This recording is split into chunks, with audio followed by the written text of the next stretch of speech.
Gudivada city cable news కి స్వాగతం. ముందుగా బులెటిన్ హెడ్లైన్స్. గుడివాడ ఇంజనీరింగ్ కళాశాల ఆడిటోరియంలో రైతులకు అవగాహన సమావేశం. డిజిటల్ సబ్సిడీతో కలిగే ప్రయోజనాలు రైతులకు వివరించిన AP special chief secretary Rajasekhar. రైతులకు గ్లోబల్ గుర్తింపు తేవాలనే లక్ష్యంతో సమావేశం నిర్వహించినట్లు వెల్లడి. గుడివాడ టీడీపీ కార్యాలయంలో బాధిత కుటుంబాలకు సీఎం రిలీఫ్ ఫండ్ చెక్లను పంపిణీ చేసిన కూటమి నాయకులు. ఎమ్మెల్యే రాముకు ధన్యవాదాలు తెలిపిన లబ్ధిదారులు. ఏడాదిన్నర కూటమి హయాంలో గుడివాడలో 2 కోట్లకు పైగా సీఎంఆర్ చెక్లు పంపిణీ చేసినట్లు వెల్లడించిన నేతలు. వాయుగుండం ప్రభావంతో గుడివాడ పరిసర ప్రాంతాల్లో విస్తారంగా కురిసిన వర్షాలు. అతలాకుతలమైన జనజీవనం. భారీ వర్షాలతో పాఠశాలలకు సెలవులు ప్రకటించిన అధికారులు. గుడివాడ ఇంజనీరింగ్ కళాశాలలో ఆంధ్ర ఆక్వా రైతులకు గ్లోబల్ గుర్తింపు లక్ష్యంగా డిజిటల్ ట్రేసబిలిటీతో నందివాడ మండలం ముందడుగు కార్యక్రమం నిర్వహించారు. ఈ కార్యక్రమంలో స్పెషల్ చీఫ్ సెక్రటరీ రాజశేఖర్, జిల్లా కలెక్టర్ బాలాజీలు పాల్గొని నందివాడ మండల ఆక్వా రైతులతో సమావేశాన్ని నిర్వహించారు. ఆంధ్ర ఆక్వాకు అంతర్జాతీయ మార్కెట్లో మరింత గుర్తింపు తెచ్చే విధంగా ప్రభుత్వం అనేక కార్యక్రమాలు నిర్వహించడం జరుగుతుందని స్పెషల్ చీఫ్ సెక్రటరీ రాజశేఖర్ అన్నారు. ఈ కార్యక్రమంలో fisheries commissioner Ramashankar Nayak, warehousing corporation chairman Ravi Venkateswararao, మాజీ మంత్రి పినమనేని వెంకటేశ్వరరావు, బీజేపీ నాయకులు Guthikonda Sri Rajababu, Janasena party incharge Boragadda Srikanth, RDO Balasubrahmanyam మరియు నందివాడ మండల ఆక్వా రైతులు పాల్గొన్నారు. అంటే మనకి ఫార్మింగ్ బాగానే చేస్తున్నాం, కానీ మనకి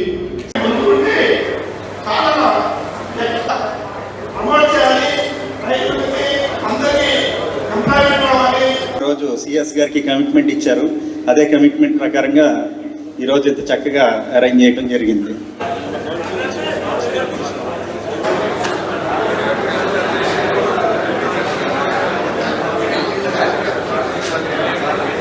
ఈరోజు నందివాడలో మనం ఒక ఆక్వా రంగంలోనే మన రాష్ట్రంలో ఒక న్యూ చాప్టర్ స్టార్ట్ చేయడం జరుగుతుంది.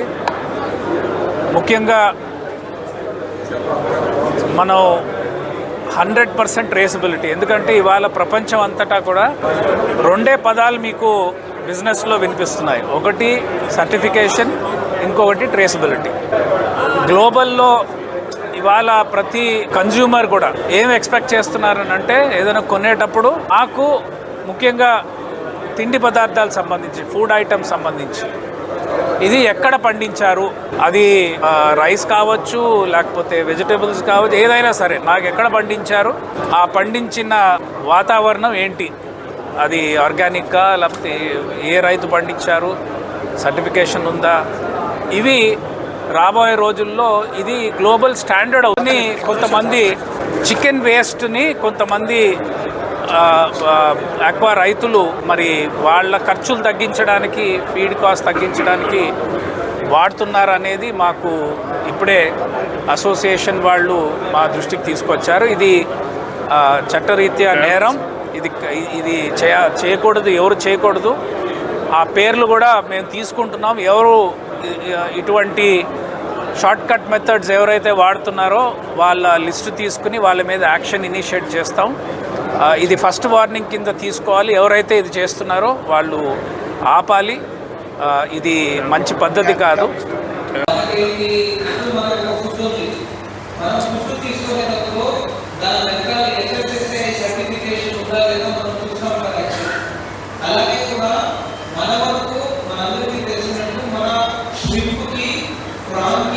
మార్కెట్ మొత్తం ఫారిన్ మార్కెట్, అది అమెరికా ఉండొచ్చు, చైనా ఉండొచ్చు, ప్రస్తుతం ఇప్పుడు మనం ఆస్ట్రేలియాలో కూడా మార్కెట్ని పెద్దగా ఎంట్రీ చేస్తున్నాం.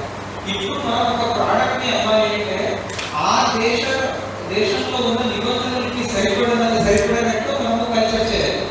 ఆ సర్టిఫికేట్ ఉంటేనే వాళ్ళకి యాక్సెప్ట్ చేస్తారు, లేదంటే ఎంటైర్ మనం ఇక్కడ షిప్ నుంచి పంపించిన కన్సైన్మెంట్ మొత్తాన్ని రిజెక్ట్ చేసేస్తారు.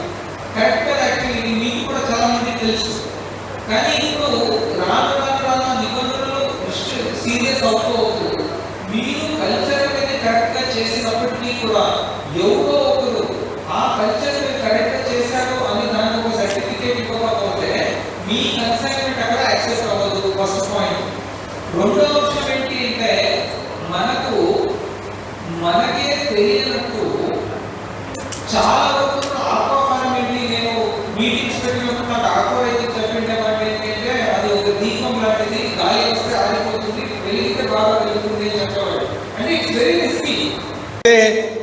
ఎంత చేసినా షార్ట్ వాల్. అందుకే దయచేసి ఇవన్నీ ఈ 3-4 డిపార్ట్మెంట్స్ కూర్చోబెట్టిన వాళ్ళతో ఒక కన్సాలిడేట్గా ఒక ప్రోగ్రామ్ తీసుకుంటే ఖచ్చితంగా రైతులు సహకరిస్తారు. ఎందుకంటే వీళ్ళందరూ కూడా గవర్నమెంట్ మీద ఏమీ ఆధారపడాలి. ఇంతకాలం కూడా వాళ్ళు కష్టపడ్డాం, నీళ్ళు లేకపోయినా అదే విధంగా ఇబ్బంది పడ్డారు. లాస్ వచ్చిన మీ మీద ఏం అడగలేదు ప్రభుత్వాన్ని. అలాగే అంత అనుభవం ఉన్న వాళ్ళకి కొద్ది బెటర్ క్వాలిటీ, వాళ్ళు ఇంటర్నేషనల్ మార్కెట్లో కొన్ని నామ్స్ ఉంటాయి. అంటూ భాగంగానే ఖచ్చితంగా మీరందరూ కూడా రిజల్ట్స్ వచ్చే విధంగా సహకరించాలి. అదేవిధంగా ఇంకోటి దానికి వాళ్ళకు క్వాలిటీ ఉంది, వాళ్ళ ఫీడ్ ఉంది. ఫీడ్ కొంత ఒక ల్యాబ్ ఒకటి ఇక్కడ ఏర్పాటు చేసుకుంటే, దానికి ఒక ల్యాబ్ ఒకటి పెట్టుకుంటే బెటర్ క్వాలిటీ కానీ, అదేవిధంగా మెడికల్గా ఒక కన్సల్టెంట్ ఒకటి ఏర్పాటు చేసుకుంటే. ఇప్పుడు కొంతమంది ఫిషరీస్ డిపార్ట్మెంట్ అయితే చాలామంది అందుబాటులో ఉంటుంది సార్. మాకు ఒక మండలానికి ఇంట్రెస్ట్ ఉన్నప్పుడు వాళ్ళే కష్టపడి రైతులు వాళ్ళని పట్టుకుని చేసుకుంటారు. కంపల్సరీగా ఎప్పుడైతే ఈ ప్రాజెక్టులో తీసుకొచ్చామో ఎన్ని డిపార్ట్మెంట్స్ వాళ్ళ ల్యాబ్ కన్సల్టెంట్ కానీ, ల్యాబ్ ఫెసిలిటీస్ కానీ, ల్యాబ్ ఒకటి ఏర్పాటు చేసుకుంటే మాకు అందుబాటులో వాళ్ళకి కావాల్సిన క్వాలిటీ కూడా, ఫీడ్ కానీ, క్వాలిటీ ఫిష్ అన్నీ కూడా ఏర్పాటు చేసే అవకాశాలు ఉంటాయి. కార్యక్రమం చాలా మంచి కార్యక్రమం, రైతులకి ఉపయోగపడే కార్యక్రమాన్ని ఈ రోజున ప్రభుత్వం తీసుకొస్తున్నందుకు కూడా హృదయపూర్వకంగా పెద్దలందరికీ కూడా ధన్యవాదాలు తెలియజేస్తూ, వెంకటేశ్వర సార్ చెప్పినట్టుగా మా రైతులకి కొన్ని ప్రాబ్లమ్స్ ఉన్నాయి, వాటిని మటుకు సాల్వ్ చేసుకోవాల్సిన పరిస్థితి ఉంది. ఆయన చెప్పినట్టుగా ఎకరానికి 500 రూపాయలు మేము ఇది కడుతున్నాం, సెస్ కడుతున్నాం. దానిలో మీరు కాలువల్లో నీళ్లు వాడుకోవడానికి వీలేదు అంటారు. మేము కట్టేది కాలువలకి, రైలుకి కాదు సార్, మేము కట్టేది కాలువల కోసం కడుతున్నాం. కాలువల దగ్గర మా దగ్గర డబ్బు తీసుకుని సెస్ తీసుకుంటూ మీరు 500 రూపాయలు సెస్ కట్టాల్సిందేనని చెప్పి తీసుకుంటున్నప్పుడు ఇదివరకు ఇంట్రెస్ట్ కూడా వసూలు చేసేవారు కదా, ఇప్పుడు లేట్ అవుతుంది ఇంట్రెస్ట్ కూడా వసూలు చేస్తున్నారు. అది మా తప్పు లేకపోయినా కూడా, ఎందుకంటే లాస్ట్ ఇయర్ అంత ప్రభుత్వం కట్టించుకోవాలి, ఈ సంవత్సరం కట్టించుకోవాలి. అయినా సరే లాస్ట్ ఇయర్ నువ్వు కట్టలేదు కాబట్టి అన్నారు. మేము కడతామంటే కట్టించుకోవాలి. ఆ రోజున ప్రభుత్వం మాకేదో ఈ యాప్ రావాల్సింది ఉంది, అది రాలేదు కాబట్టి మేము కట్టించుకోమన్నారు. సరే ఈ సంవత్సరం కట్టించుకున్నారు, అది ఇంట్రెస్ట్తో కట్టించుకున్నారు. కడతానికి కూడా రైతులందరూ కూడా సరే ఎప్పుడు బ్రిటిష్ కాలం నుంచి ఉంది కాబట్టి శిస్తు అనేది కట్టాలి కాబట్టి అని చెప్పి కడుతున్నాం. కానీ దానిలో మనం ఈ ఏకవా రైతులకు మటుకు మీకు మొట్టమొదటి అసలు పర్మిషన్ లేదన్నారు. ఇప్పుడు సరే మేము సస్సు కడుతున్నాం కదని అంటే పర్మిషన్ ఇస్తామని అంటున్నారు, కానీ అది కూడా డ్రైన్ నుంచి వాడుకోండి కానీ మీరు కాలువ నుంచి వాడుకోవడానికి వీలేదు అంటున్నారు. రెండోది, మేము ఉండేది నందివాడ మండలం సార్. నందివాడ మండలంలో మాకు 2-3 కాలువలు వస్తాయి. మాకు ఎక్కడా కూడా ఈ ఫార్మింగ్ లేదు, మొత్తం ఉందంట. ఇది ఫార్మింగ్ లేకపోయినా మీ మండలంలో ఫార్మింగ్ ఉండాలకి మేము మొదలు ఇవ్వాలి కాబట్టి మీకు ప్రిపేర్ నీళ్ళు ఇవ్వమని చెప్పేసి లాస్ట్ ఇచ్చేది ఏదంటే నందివాడ మండలం నీళ్ళు. పేదల పక్షపాతి సీఎం చంద్రబాబు అని, పేద వర్గాల ఉన్నతికి ఎన్టీఆర్ స్ఫూర్తిని సీఎం చంద్రబాబు కొనసాగిస్తున్నారని కూటమి నాయకులు అన్నారు. గుడివాడ పట్టణం ఏలూరు రోడ్డులోని టీడీపీ కార్యాలయంలో నియోజకవర్గ పరిధిలోని బాధిత కుటుంబాలకు సీఎంఆర్ఎఫ్ చెక్కులను కూటమి నాయకులు పంపిణీ చేశారు. ఈ సందర్భంగా బాధిత కుటుంబాల సీఎం చంద్రబాబు, ఎమ్మెల్యే రాములకు ధన్యవాదాలు చెప్పారు. పలువురు బాధిత కుటుంబ సభ్యులు కన్నీటి పర్యంతమవుతూ కష్టకాలంలో అండగా ఆదుకున్నారంటూ కృతజ్ఞతలు తెలిపారు. ఈ కార్యక్రమంలో Janasena incharge Borugadda Srikanth, senior TDP నాయకులు లింగం ప్రసాద్, చేకూరు జగన్మోహన్ రావు, పండ్రాజు సాంబయ్య, మండల టీడీపీ అధ్యక్షుడు వాసి మురళి తదితరులు పాల్గొన్నారు.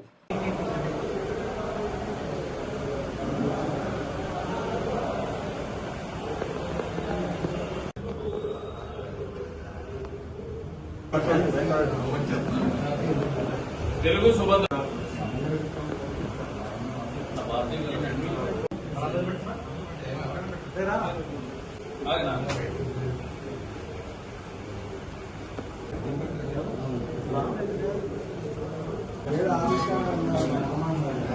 మనతం గోవిందరాజు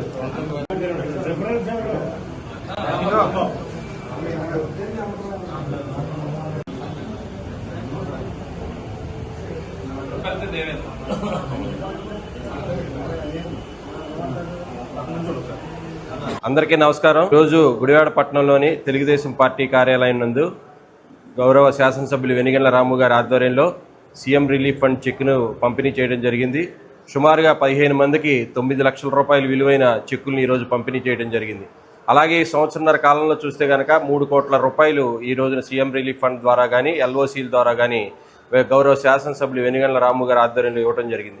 ఇవన్నీ చూస్తే కనుక పేద ప్రజలు ఎప్పుడు కూడా ఇబ్బంది పడి వారి యొక్క వైద్యం ఖర్చుల నిమిత్తం ఈ యొక్క సీఎం రిలీఫ్ ఫండ్ అని ఒక సెక్షన్ని తెలుగుదేశం కార్యాలయంలో ఏర్పాటు చేసి వారందరికీ కూడా త్వరితగతిన ఏర్పాటు చేసే విధంగా ఈ రోజున తెలుగుదేశం పార్టీ కార్యాలయంలో ఏర్పాటు చేశారు. అంతకుముందు మనం ప్రభుత్వం చూసుకుంటే కనుక అంతకుముందు ప్రభుత్వంలో ఎక్కడాగడ శాసనసభ్యులు అందుబాటులో లేని పరిస్థితి మనందరం కూడా చూసాం. కానీ 2024లో వెనిగండ్ల రాము గారు గెలిచిన తర్వాత తెలుగుదేశం పార్టీ కార్యాలయంలో ప్రతి కార్యకర్తకి అందుబాటులో ఉండి వారి యొక్క సమస్యలు ఏ వచ్చినా కానీ ఇటువంటి వైద్య ఖర్చుల నిమిత్తం సీఎం రిలీఫ్ ఫండ్లు సుమారుగా 3 కోట్ల రూపాయలు ఇవ్వటం, అలాగే ఈ కూటమి ప్రభుత్వంలో కూడా ప్రజలందరికీ కూడా ఈ యొక్క కార్యాలయం అందుబాటులో ఉంటుందని చెప్పి తెలియజేస్తూ అందరూ కూడా ఏదైతే ఈ సీఎం రిలీఫ్ ఫండ్ తీసుకున్న కార్యకర్తలు అందరూ కూడా గౌరవ శాసనసభ్యులు వెనిగండ్ల రాము గారి యొక్క పనితనాన్ని గుర్తుపెట్టుకుని ఆయన యొక్క సేవలను మరింత ముందుకు తీసుకెళ్లే విధంగా మీరు అందరూ కూడా కృషి చేయాలని చెప్పి కోరుకుంటూ, అలాగే ఈ చంద్రబాబు నాయుడు గారికి, పవన్ కళ్యాణ్ గారికి అందరికీ కూడా హృదయపూర్వక ధన్యవాదాలు తెలియజేస్తాను. అందరికీ నమస్కారం.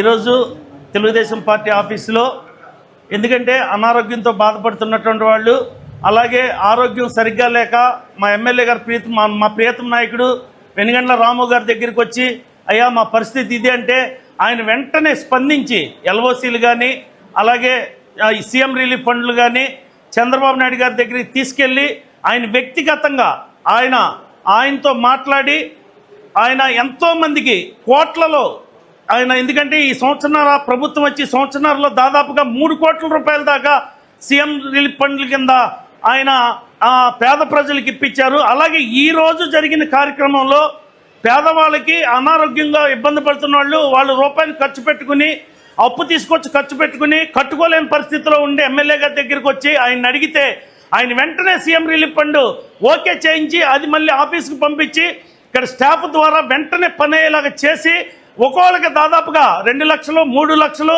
అలాగే 1.5 లక్షలు అలాగే 1 లక్ష రూపాయలు ఎవరి స్తోమతకి తగ్గట్టుగా వాళ్ళ జబ్బు నిమిత్తంగా ఉన్నటువంటి కార్యక్రమాల నిమిత్తంగా అమౌంట్ని ఏర్పాటు చేపిస్తున్నారు. అలాగే ఈరోజు దాదాపుగా 9,45,000 అలాగే 10 లక్షలు దాదాపుగా మేము ఈరోజు ఇచ్చాము. కొనకల సీతయ్య చారిటబుల్ ట్రస్ట్ ఆధ్వర్యంలో నేత్రదాన కార్యక్రమాలు కొనసాగుతున్నాయి. గుడివాడ పట్టణానికి చెందిన కొలుపాకల వెంకటేశ్వరరావు అనే వ్యక్తి మరణించడంతో కుటుంబ సభ్యుల సమ్మతితో కొనకల సీతయ్య చారిటబుల్ ట్రస్ట్ ఆధ్వర్యంలో నేత్రదాన కార్యక్రమాలు నిర్వహించారు.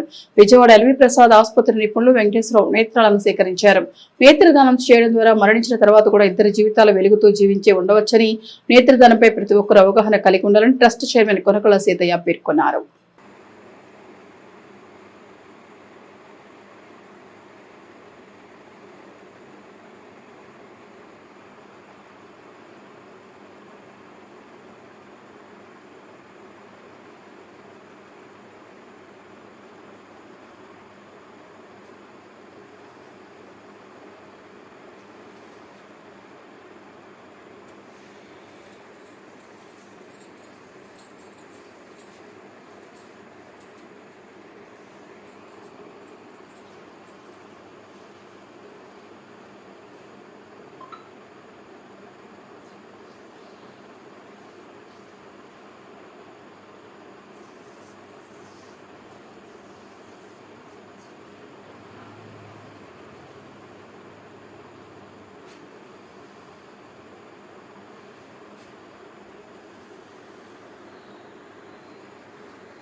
గుడివాడ 3వ వార్డు గ్రామ నివాసి గులపాగల వెంకటేశ్వర గారు రాత్రి 8 గంటలకి స్వర్గస్థులైనారు.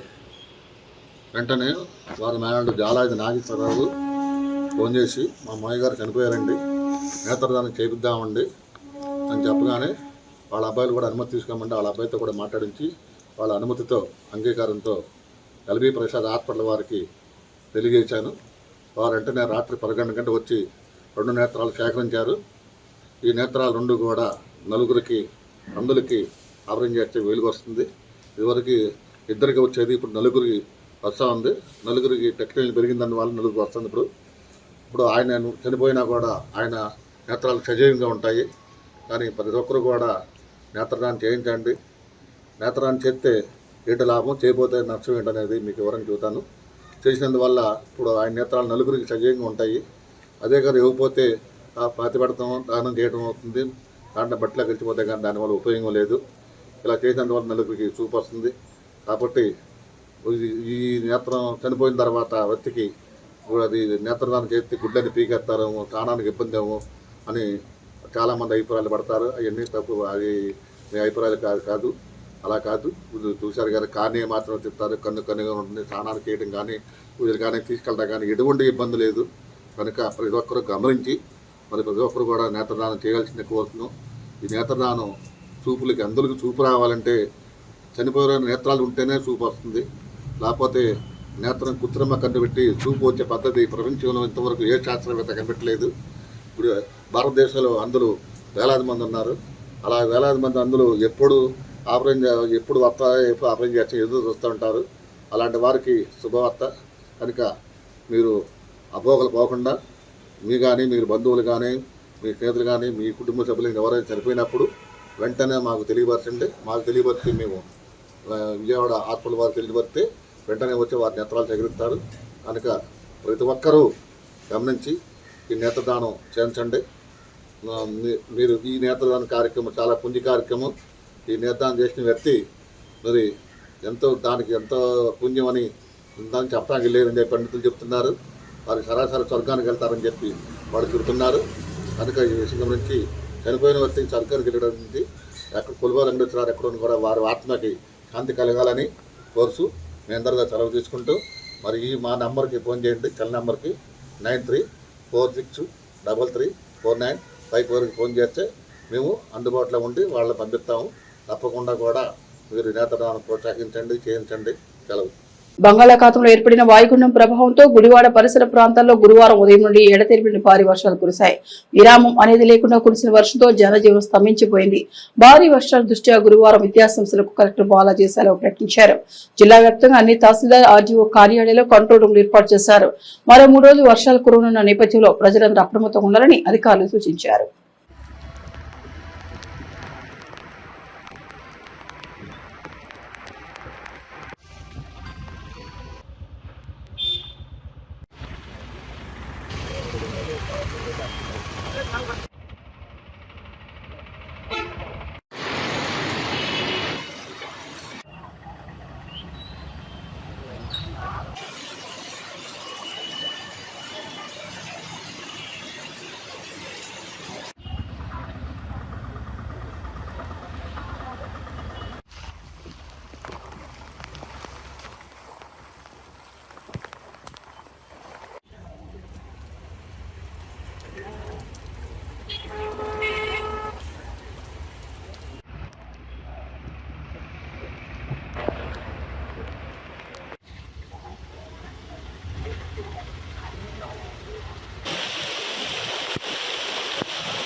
గుడివాడ ఇంజనీరింగ్ కళాశాల వీక్ ఆర్ ఫెస్ట్ 2025 గురువారం సందడి వాతావరణంలో ప్రారంభమైంది. ముందుగా కళాశాల కరెస్పాండెంట్ వేములపల్లి కోదండరామయ్య జ్యోతి ప్రజ్వలన చేసి ఫెస్ట్ ను ప్రారంభించారు. 2 రోజుల పాటు ఫెస్ట్ జరుగుతుంది. కళాశాల డైరెక్టర్ కళ్యాణ్ కుమార్ తెలిపారు. విద్యార్థులు తమ నైపుణ్యాన్ని తమలోని సృజనాత్మకతను చాటుకునేలా ఫెస్ట్ లో అనేక కార్యక్రమాలు నిర్వహిస్తున్నామన్నారు. ఈ కార్యక్రమంలో కళాశాల principal Prasadarao, fest convener Hanuma Narendra, విభాగాధిపతులు, అధ్యాపకులు, విద్యార్థులు పాల్గొన్నారు.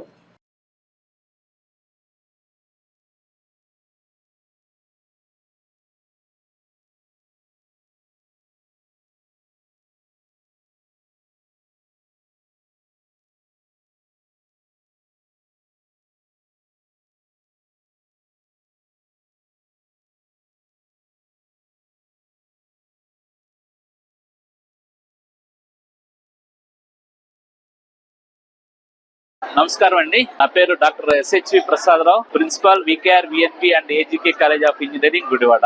అక్టోబర్ 23, 24 తేదీన మేము మా ఇంజనీరింగ్ కాలేజ్ తరఫున వికేఆర్ అక్టోబర్ 25 అనే పేరుతో ఒక ఫెస్ట్, టెక్నికల్ ఫెస్ట్ ని కండక్ట్ చేస్తున్నాం. దానిలో భాగంగా ఈ రోజు డిపార్ట్మెంట్ వైజ్ లో పేపర్ ప్రజెంటేషను, పోస్టర్ ప్రజెంటేషను, అలానే ప్రాజెక్ట్ ఎక్స్పో, ఈ 3 కాంపిటీషన్స్ జరుగుతాయి. దీంట్లో various college, Krishna district, Guntur district, అలానే ఈ చుట్టుపక్కల ఉన్న డిస్ట్రిక్ట్స్ నుంచి చాలా మంది స్టూడెంట్స్ మనకి అటెండ్ అయ్యారు. అలానే అంటే స్టూడెంట్స్ లో వాళ్ళు థియరిటికల్ నాలెడ్జ్ తో పాటు వాళ్ళ టెక్నికల్ నాలెడ్జ్, వాళ్ళ నాలెడ్జ్ ని ఎగ్జిబిట్ చేసే ఒక ప్లాట్ఫామ్ అండి ఇది ఇలాంటి ఫెస్ట్లు.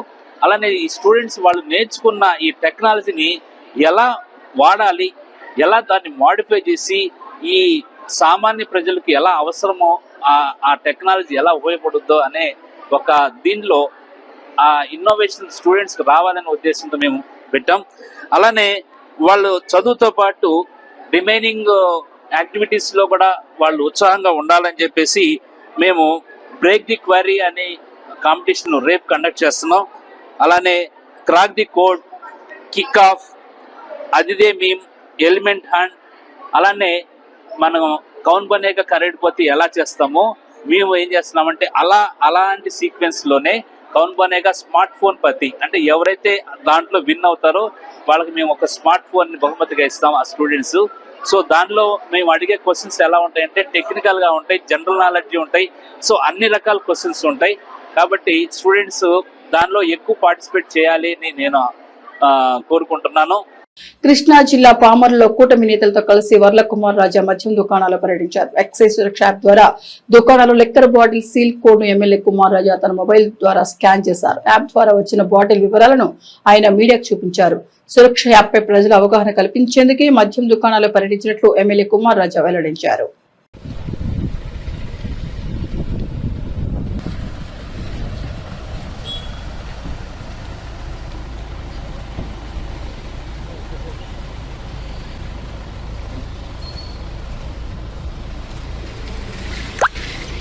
పర్లేదు లేదు, సుబ్రహ్మణ్యం గారు ఉన్నారు, ఆయన అకౌంట్ ఉంటుంది.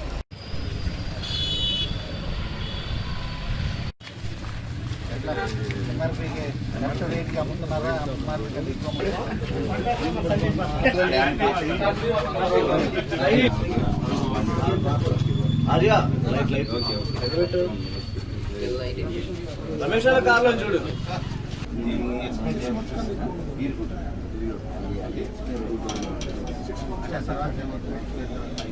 ఇంకొద్ది మంది ఉన్నదంతా పోతారు.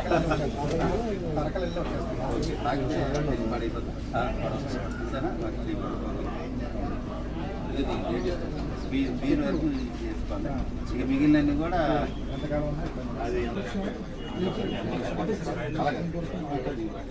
కస్టమర్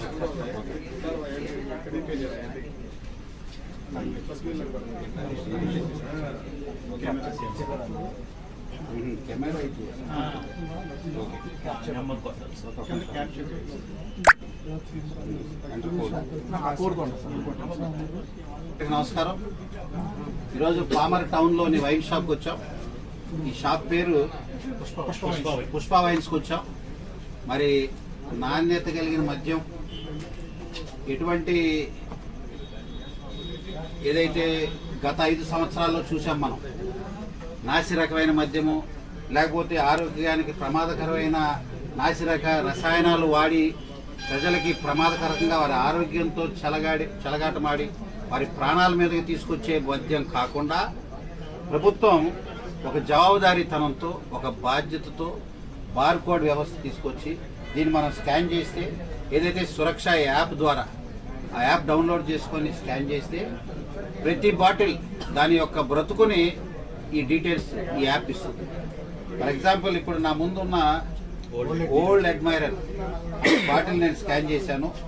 దానికి సంబంధించి దాని కోడ్, అది ఎక్కడ తయారైంది, దాని డీటెయిల్స్ ఏమిటి, దానిలో ఉన్న ఇంగ్రీడియంట్స్ ఏంటి, లేకపోతే దాని స్థితిగతుల గురించి మొత్తం కూడా వివరణ చెబుతుంది.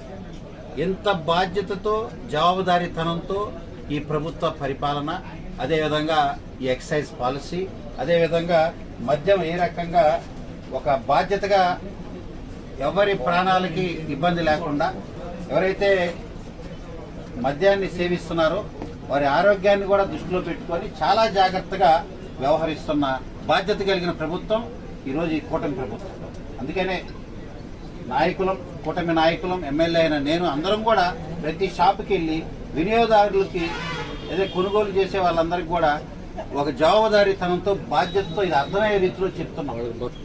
విపక్షాలు చెప్పే మాటలు, కళ్ళబొల్లి మాటలు, లేకపోతే ప్రతి విషయాన్ని రాజకీయం చేద్దాం, ఏదో రకంగా ప్రభుత్వాన్ని అస్థిరపరుద్దాం, అపాస్పాలు చేయటానికి వాళ్ళు పన్నే కుట్రలు అన్ని ఇన్ని కాదని ప్రజలందరికీ అర్థమైపోయింది. ఈ కొత్త పాలసీ ద్వారా ఏదైతే మద్యం షాపులు టెండర్ వేశాం, ఎవరైతే లాటరీ ద్వారా వచ్చారో వారి షాప్ పెట్టుకుంటున్నారు. ఎంఆర్పి పైన రూపాయి ఎక్కువ అమ్మినా, అదే విధంగా ఏ దానికైనా బార్ కోడ్ స్కాన్ చేసినప్పుడు స్కాన్ కాకపోయినా షాప్ని సీజ్ చేయడానికి కూడా వెనకాడట్లేదు. వీరికి ఫైన్లు వేస్తున్నాము. అదేవిధంగా ఎక్కడైనా తప్పులు ఎవరైనా చేస్తున్నా కానీ ఖచ్చితంగా చట్ట ప్రకారంగా చర్యలు తీసుకుంటాం. ఈరోజు ఈ కూటమి ప్రభుత్వం ముందడిగేసింది. లిక్కర్ స్కామ్లో చిన్న చేప, పెద్ద చేప, త్వరలో తిమింగలాలు అన్నీ కూడా బయటకు వస్తున్న తరుణంలో ప్రజలను ఏమార్చడానికి, మద్యం సేవించే వారందరినీ ఒక కన్ఫ్యూజన్లో క్రియేట్ చేయడానికి, రాష్ట్రంలో ఏదో కల్తీ లేకపోతే ప్రభుత్వమే ఏదో తప్పు చేస్తుంది, కల్తీ మద్యానికి ప్రభుత్వమే కారణం అనే విధంగా స్కాన్ కోడ్లు స్కాన్ కావట్లేదు, బార్ కోడ్లు స్కాన్ కావట్లేదు, లేకపోతే ఇంకేదో జరిగిపోతుంది అని ఒక కుట్రపూరిత ఆరోపణలు చేస్తున్న తరుణంలో ఈరోజు కూటమి నాయకులు మేమందరం కలిసి పామర్ టౌన్లో ఉన్న వైన్ షాప్స్ దగ్గర లైవ్లోనే ఏదైతే ఏపీ ఎక్సైజ్ సురక్ష యాప్ ఉందో ఆ యాప్ ద్వారానే ఏదో ఒక బాటిల్ తీసి ఆ బాటిల్ని దానికి ఉన్న బార్ కోడ్ని స్కాన్ చేయటంతో దాని డీటెయిల్స్ అంతా, దాని పూర్వాత్రాలు, ఎక్కడ తయారు చేశారు, అటు ఇంగ్రీడియంట్స్ ఏంటి, వాటిని ఏ రకంగా తీసుకొచ్చారు, డేట్ ఆఫ్ మ్యానుఫ్యాక్చర్, అదేవిధంగా దాని సీరియల్ నెంబర్, దానికి సంబంధించిన ఎక్కడి నుంచి వస్తుంది ఏమిటి అని పూర్తి డీటెయిల్స్ ఆ యాప్లో పొందుపరిచిన విధానమే ఈ ప్రభుత్వం యొక్క చిత్తశుద్ధి, కమిట్మెంట్ అర్థమవుతుంది. గుడివాడ ఇందిరానగర్ కాలనీలో మాజీ కౌన్సిలర్ కోర్నిపాడి గణపతి ఆధ్వర్యంలో మాజీ మంత్రి కొడాలి నాని పుట్టినరోజు వేడుకలను ఘనంగా నిర్వహించారు. ఈ సందర్భంగా వైసీపీ శ్రేణులతో కలిసి కొడాలి నాని పుట్టినరోజు కేకు గణపతి కట్ చేశారు. పేదల శ్రేయస్సుకు ఎంతో కష్టపడే కొడాలి నాని నిండు నూరేళ్లు ఆయురారోగ్యాలతో జీవించాలని ఈ సందర్భంగా నాయకులు ఆకాంక్షించారు.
ఇక బులెటిన్ ముగించే ముందు హెడ్లైన్స్ మరొకసారి. గుడివాడ ఇంజనీరింగ్ కళాశాల ఆడిటోరియంలో ఆక్వా రైతులకు అవగాహన సమావేశం. డిజిటల్ సబ్సిడీతో కలిగే ప్రయోజనాలు రైతులకు వివరించిన AP special chief secretary Rajasekhar. రైతులకు గ్లోబల్ గుర్తింపు తేవాలనే లక్ష్యంతో సమావేశం నిర్వహించినట్టు వెల్లడి. గుడివాడ టీడీపీ కార్యాలయంలో బాధిత కుటుంబాలకు సీఎం రిలీఫ్ ఫండ్ చెక్లను పంపిణీ చేసిన కూటమి నాయకులు. ఎమ్మెల్యే రాముకు ధన్యవాదాలు తెలిపిన లబ్ధిదారులు. ఏడాదిన్నర కూటమి హయాంలో గుడివాడలో 2 కోట్లకు పైగా సీఎంఆర్ చెక్లు పంపిణీ చేసినట్లు వెల్లడించిన నేతలు. వాయుగుండం ప్రభావంతో గుడివాడ పరిసర ప్రాంతాల్లో విస్తారంగా కురిసిన వర్షాలు. అతలాకుతలమైన జనజీవనం. భారీ వర్షాలతో పాఠశాలలకు సెలవులు ప్రకటించిన అధికారులు. ఇవి Gudivada city cable news bulletin విశేషాలు. నమస్తే.